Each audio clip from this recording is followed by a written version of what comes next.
And welcome back to Cambridge Inside Out, Part 2, here on April 16th, 2024. All right. All right. So I've touched on a lot of sort of arguably random things in the last half hour. I thought maybe what I'd like to do next is to talk a little bit about some things that have been happening up at Cambridge City Council. And you might as well start with the potentially the most controversial of them. Okay, so some years ago, um, I think it might have been 2017. I could be wrong about that.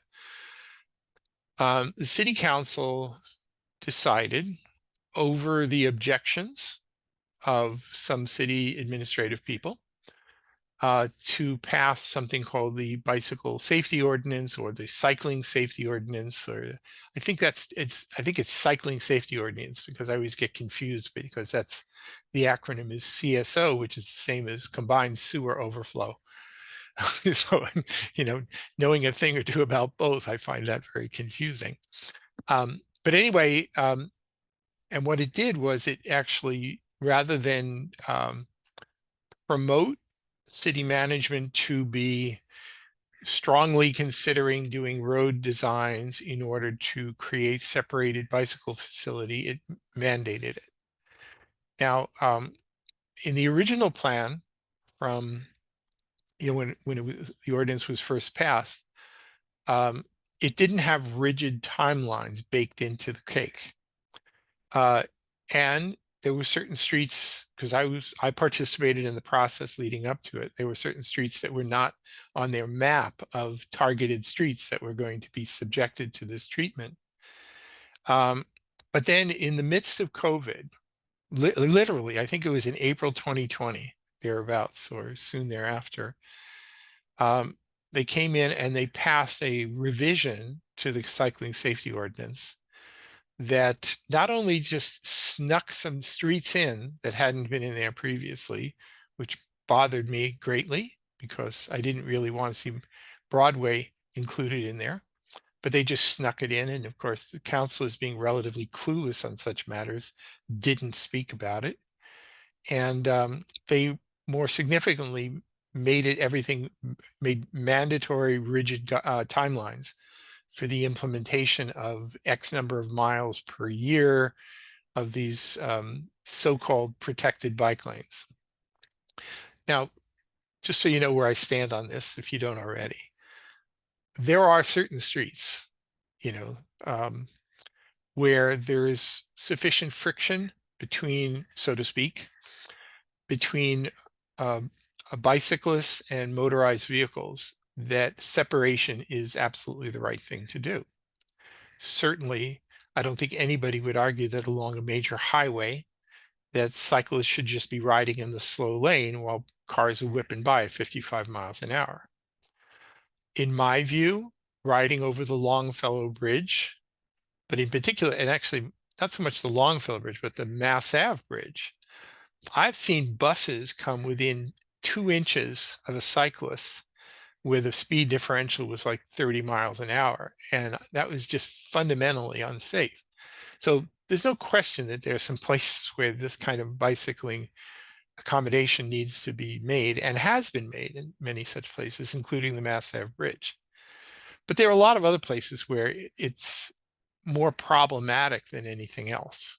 In my view, the treatment that they did along Garden Street might have been acceptable if they just did it with the plastic posts and moving some parking, but they dropped down these heavy-duty concrete curbstones right in the middle of the way, and they narrow the street in such a way that it actually, if you're a motor vehicle operator, it actually has become pretty unsafe.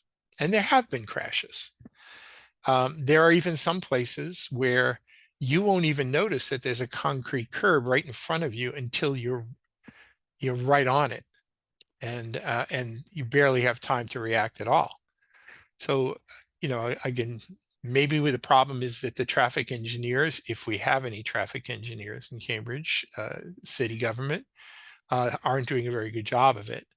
But so anyway, my basic point is some of these things have been okay, some of these have been not okay, and no no account was ever given to what the other impacts of the development of these separated bicycle lanes and the parking removal, what effect that might have on local businesses.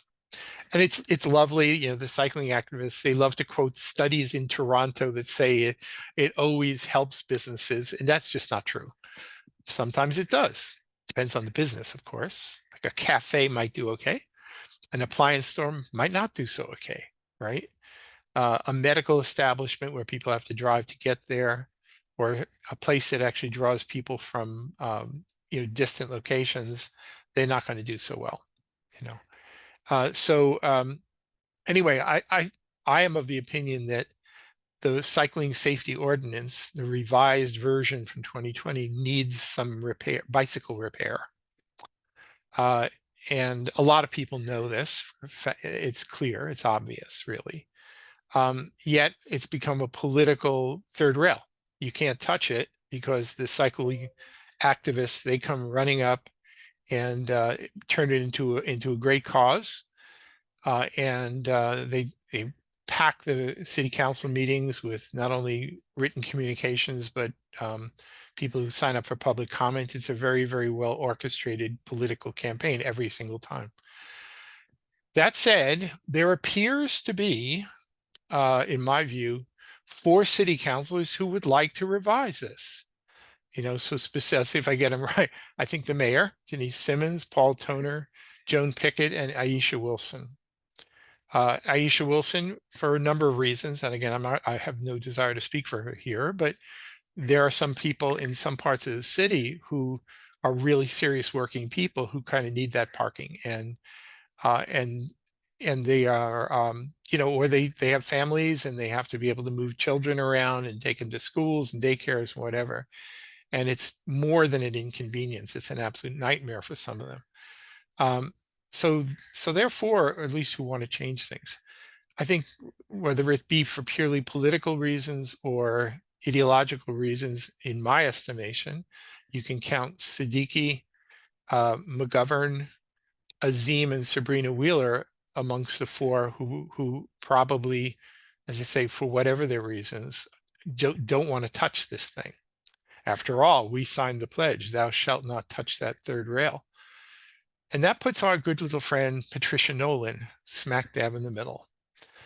There were a lot of people during the 2023 municipal election who had some real concerns about, when the Garden Street bike lanes went in and some of the other bicycle infrastructure in the western part of the city went in, which is largely her political base. They weren't happy about it. So that put her in a kind of an awkward position. So she chose not to sign the bike pledge, but somehow miraculously got still listed on their endorsement card. So she's in this position of having to play both sides. Well, now's your opportunity to really play both sides, Councilor Nolan, because there's, in my estimation at least, there's going to be sooner or later a 5-4 vote on whether to make some modifications to the cycling safety ordinance. And sad to say, ball is going to be in the court of Councilor Nolan on this one, I'm pretty sure. So it'd be nice if some other people just sort of looked around and found some reasonable compromises. And by the way, I'm bringing this up here because the recent city council meeting, a couple of the city councilors actually did introduce an order to sort of delay some of the implementation to give some time to do some accommodation to find alternatives for parking so this to not harm businesses. There are some other good reasons for revisiting the cycling safety ordinance other than just the accommodation of parking for the sake of businesses. Even in purely residential areas, there are some really good reasons for doing so. And I'll speak as a person who lives on a street where I have a coffee shop and 2 daycares, and on one side of the street and a public school on the other side of the street. So what are you going to do on my street? You're just going to like yank away all the parking, and you can't take away the school buses. So what are you going to do? Say screw you to the daycare and to the coffee shop? I don't know. So anyway, in my opinion, Broadway should be taken back off. It was not on the original plan. It ought to be removed from the plan. Simple as that. At least that would make me happy. But you know, again, the third rail is a third rail. And, you know, as they say, this is a contingent of people who, if you make even the slightest suggestion of a modification, they lose their minds. So we'll see where that all goes. So anyway, that's on us there. That's before them. So there were two orders, two city council orders. One is, and it was largely, I think both of these were largely done in cooperation with city staff. They wanted to modify the cycling safety ordinance timelines to give some time to try and tweak the parking and traffic demand management, PTDM ordinance, to allow certain things to happen that was not previously allowed to happen. For example, if I happen to have multiple parking spaces on my property, which I don't, I have 0 parking spaces on my property, which is part of the reason why this concerns me, then I'm not allowed to rent them, right? It's just not allowed. It's against the PTDM ordinance. So some people do it. So in a twist that would have been unthinkable a decade ago, the city's now saying, well, maybe we ought to change that to let people rent their spaces. See, the whole idea of PTDM was to discourage people from driving into Cambridge. And if you allowed people to rent spaces, you know, then you'd basically be encouraging people to drive into Cambridge. See, so so they want to maybe make some tweaks to that, and also give some private businesses who may have parking spaces that are available, like a parking lot that's available after hours, that might actually help accommodate some of this parking that might be lost through the development of either bicycle lanes or in some cases, like on North Mass Ave and elsewhere, from dedicated bus lanes, right? So so there's some scrambling going on in the form of these two ordinances, and you know, anyway, they passed, at least to sort of go to proceed to study. I think one of them may be subject to the charter right. I'm not sure. Oh yeah, subject to the charter right. So that'll come back later this month. So anyway, you know, Cambridge civic and political life should not be dominated by bicycle lanes, but it is. And you know, so it's going to be before us. There's just no getting around it. Now, I'll just mention a few other kind of more small changes. So I have to say the question about the modifications of the bicycle safety ordinance is probably the big one that's right before us. I mean, there are, well, let me at least also mention that we did discover from December until now that Cambridge is not so wealthy that it doesn't have to worry about tax revenue and the ability to cover capital projects and even its own operating budget without the need for rather significant tax increases, which may very well be coming. So I'm only mentioning it right now just to remind everybody that once we turn the corner into the month of May in a few weeks, we will have the city's fiscal 25 budget book before us, and there will be the usual round of budget hearings conducted by the city council's finance committee. And this year might be a little bit different than past years in that it'll be done under the, you know, in an era where we actually have to think about maybe controlling some spending, which nobody's talked about for the last few years. So that should be kind of interesting. Anyway, some other things that come up, you know, and are also sort of good points of departure. So there's a city council order just the other day. I mean, maybe I wouldn't even go to the link for it here, but where they always want to promote things like tenant protection ordinance, you know, this tenant they always want to increase tenant protections, right? Which sounds like a very good idea. The only reason I'm even mentioning that here is just to say that, speaking now as a property owner with tenants, that sometimes rattling those sabers about tenant protections actually ends up having a bit of a paradoxical effect. You know, in the absence of a lot of the sort of legislative action to basically tell landlords what they can and can't do, they do, whether intentionally or unintentionally, create a bit of a conflict between landlords and tenants, which maybe that exists naturally, you know, especially with the big landlords or whatever, but this doesn't have to be warfare between tenants and landlords, you know, for goodness sake. In my experience, most tenants and landlords get along pretty well, you know, especially in small properties, and they work cooperatively. I've certainly tried to be that way in my house. And it's really kind of annoying when you listen to the rhetoric of city councilors who are always talking as though somehow everybody who owns property and rents apartments is basically out to screw the tenants and that they have to be protected from those evil landlords. There are some evil landlords, but most landlords, honestly, it's not true. You know, we're all in this boat together, folks. You know, so I kind of wish they would sort of dial down the rhetoric a little bit, you know, and say it's not necessary that we have to like legislate warnings to all tenants about how to screw your landlord should ever there ever be a disagreement. But that's, you know, maybe that's just part of Cambridge tradition now. Hard to say. There's another city council order came out. I think it might have been at the last meeting. I think it's really more of an endorsement of a legislative initiative where it's sort of like, is this the old canard from years ago about tax the churches? I even have a button called tax the churches, you know, and the fact is that churches, nonprofits, they all enjoy these sort of, they don't have to pay real estate taxes. But in a city like Cambridge, where there's a lot of nonprofits, including hospitals, universities, that's the big one for us, and other nonprofits, that means that's properties that are non-taxpayers, which moves all of the burden of tax paying onto the commercial properties and the the not nonprofit part in my double negative residential property owners.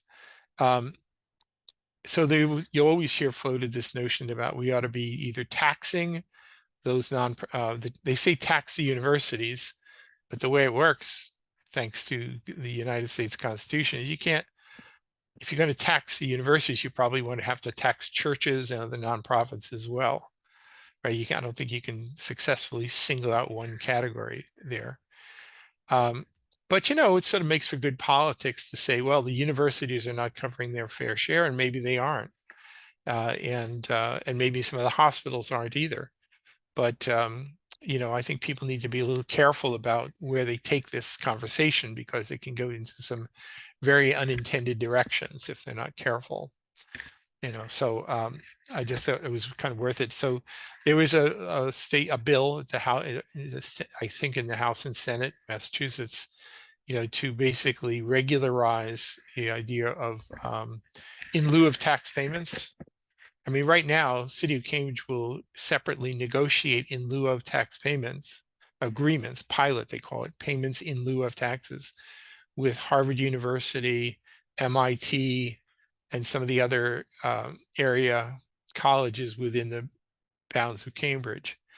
And, you know, and they pay a fraction of what they would if they were being taxed as like regular taxable properties. But, you know, at least it's an acknowledgement of the fact that they use city services, and, you know, they also, you know, they're also contribute a lot to the city in terms of the, you know, providing jobs for people and whatever. But, you know, it's kind of tradition to do this. So they want to regularize that.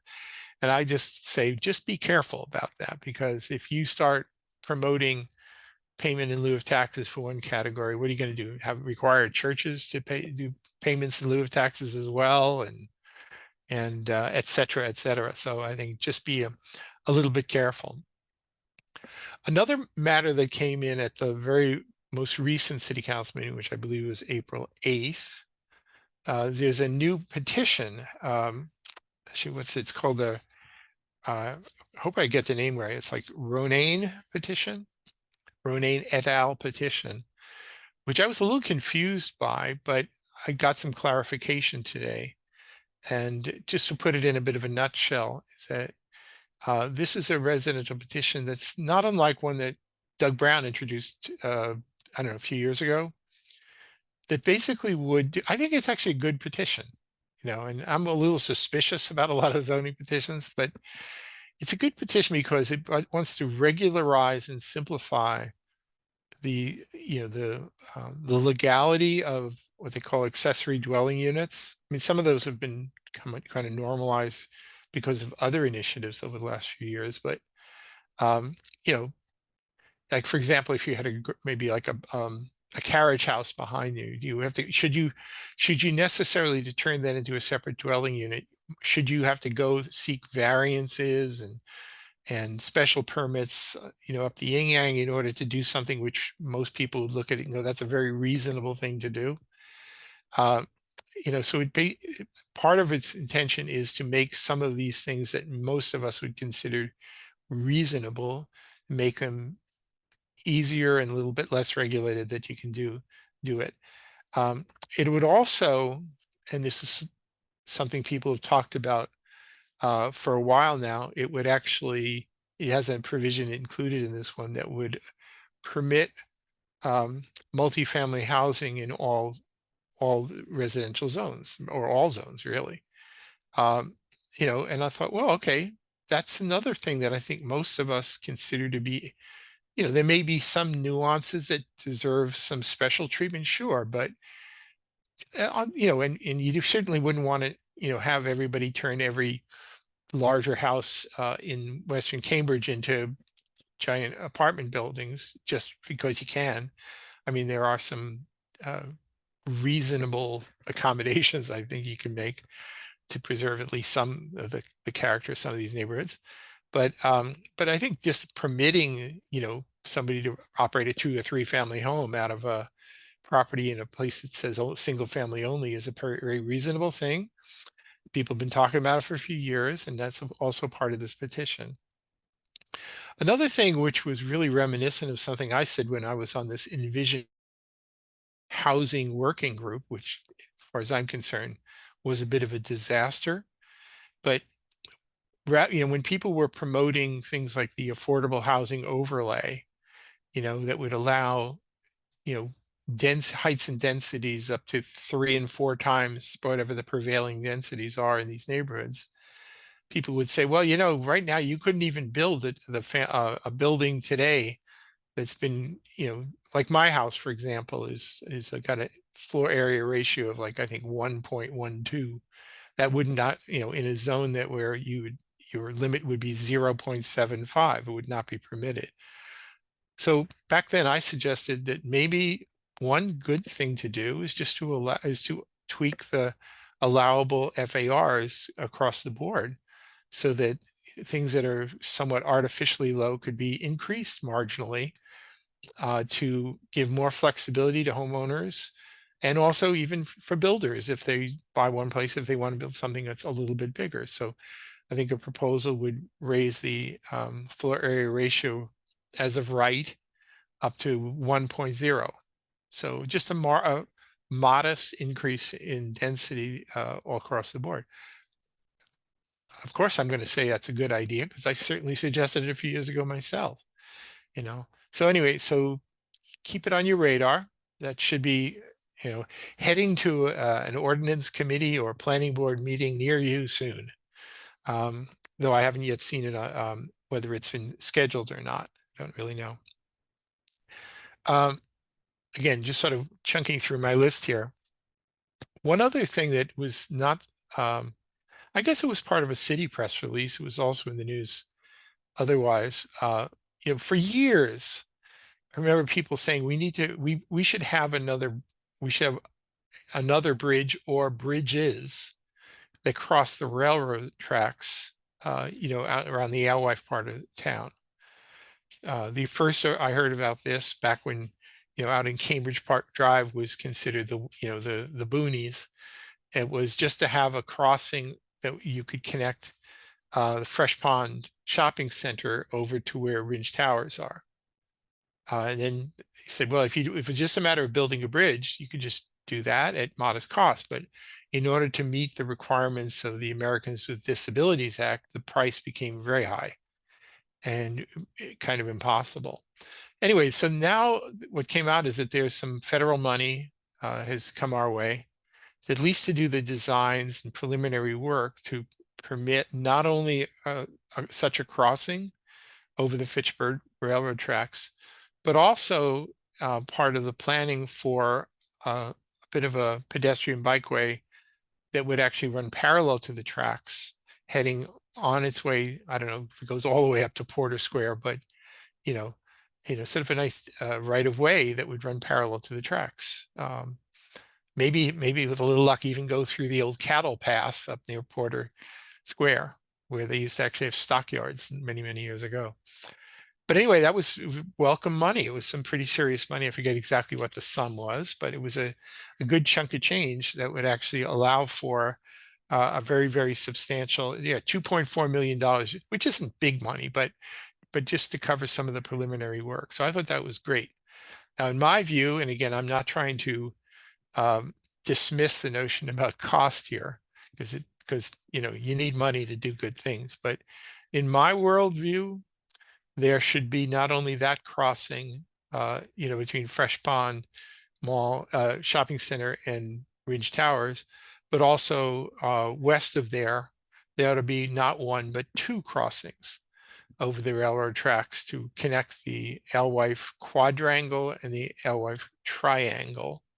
And there also ought to be a pedestrian bridge over the creek up there, a little river, I guess we call it, to connect the Science Park area over to the created wetland area. These are things that would just make Cambridge so much better if they could only find a way to afford it, and so I just think we ought to keep a little light burning under all of those ideas, because I think it would be a good thing for all of us to have some of those things actually happen. And here in the last minute and a half, I'll just say one other thing, which is that after the presidential primaries I always request an updated registered voter database, as well as the what they call the voter history file of who actually voted in the election. So I got that, and they merged it with my, I don't know, 38 different election results over the years.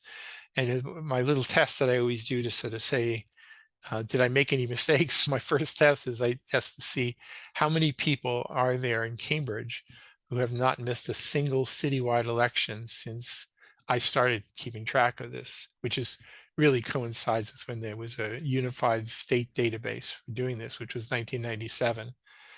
So that's a good long ways now. That's like 27 years.